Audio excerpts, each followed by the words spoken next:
अब जब ये कंफर्म हो चुका है कि डूम्सडे में हमें एक्समैन दिखने वाले हैं और न्यू एमसीयू की शुरुआत भी कहीं ना कहीं एक्समैन ही करेंगे, ये जानना बहुत इंपॉर्टेंट हो जाता है कि हम एक्समैन को रैंक कैसे करते हैं। हम सब ने एक्समैन मूवीज तो देखी हैं और हमने देखा है कि म्यूटेंट्स क्या कर सकते हैं। हमने वुल्वरीन को एक लिटिल न्यूक्लियर ब्लास्ट सर्वाइव करते देखा है, मैग्नीटो को एक पूरा स्टेडियम हवा में उठाते हुए देखा है, और जीन ग्रे को कभी मदद करते हुए और कभी बेहोशी के बाद। लेकिन क्या आपको पता है कि कॉमिक्स में इन म्यूटेंट्स को एक प्रॉपर क्लासिफिकेशन सिस्टम के थ्रू रैंक किया गया है। आज हम इसी म्यूटेंट हायरार्की के बारे में बात करने वाले हैं। हम जानेंगे कि क्यों वुल्वरीन को इस रैंकिंग में बहुत नीचे रखा गया है और आइसमैन और पायरो में कितना ज़्यादा फर्क है। इस रैंकिंग के बॉटम पे जाए तो आते हैं एप्सिलॉन लेवल म्यूटेंट्स। मूवीज इन पर रेयरली फोकस करती हैं क्योंकि इनके पास जीरो कॉम्बैट स्किल्स हैं। मोस्ट म्यूटेंट जो इस लेवल में है वो कोई ना कोई फिजिकल म्यूटेशन के थ्रू गुजरते हैं जो उनकी जिंदगी को मुश्किल कर देती है। अब थोड़ा ऊपर चले तो आते हैं gamma level mutants. Unlike epsilons, gamma mutants बहुत ज़्यादा पावरफुल होते हैं, पर इनका म्यूटेशन परमानेंट और विजिबल होता है। इसका बेस्ट एग्जाम्पल है नाइट क्रॉलर। कर्ट वेगनर के पास इनक्रेडिबल कॉम्बैट और टेक्टिकल टेलीपोर्टेशन स्किल्स हैं, पर वो परमानेंटली ब्लू और फरी है।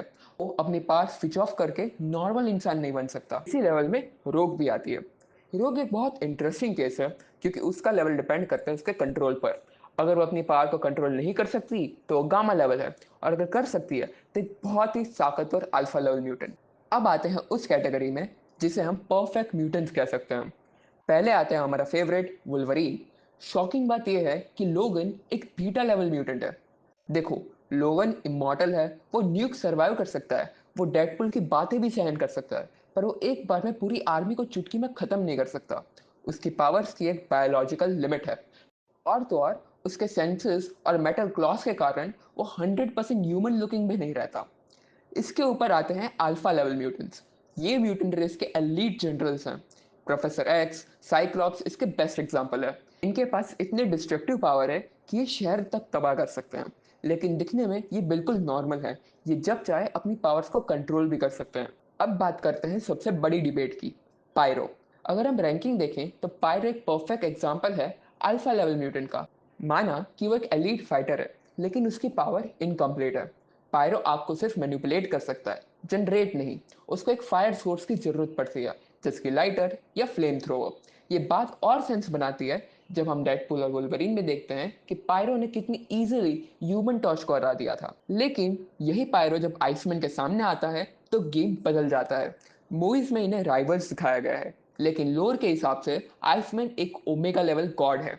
जहां पायरो एक पैरासाइट की तरह एक्सटर्नल फ्लेम पर डिपेंडेंट है, वहां आइसमैन एक फोर्स ऑफ नेचर है। वो एब्सोल्यूट जीरो तक जा सकता है, एटम्स की मूवमेंट तक रोक सकता है, और बिना किसी सोर्स के पूरे शहर को एक सेकंड में फ्रीज कर सकता है। इस पिरामिड के टॉप में आए तो आते हैं ओमेगा लेवल म्यूटेंट्स। ये वो म्यूटेंट्स हैं जिनकी पावर की कोई लिमिट नहीं है, जैसे कि मैग्नीटो। ये सिर्फ मैटर को कंट्रोल नहीं कर सकता, ये धरती के मैग्नेटिक पोल्स बदल कर अर्थ की रोटेशन तक डिस्टर्ब कर सकता है। और अगर आपने एक्समैन 97 का फिनाले देखा हो तो आपको पता है कि ओमेगा लेवल म्यूटेंट कितना खतरनाक हो सकता है। मैग्नीटो ने एक झटके में पूरे प्लेनेट की इलेक्ट्रिसिटी और टेक्नोलॉजी को शट डाउन कर दिया था।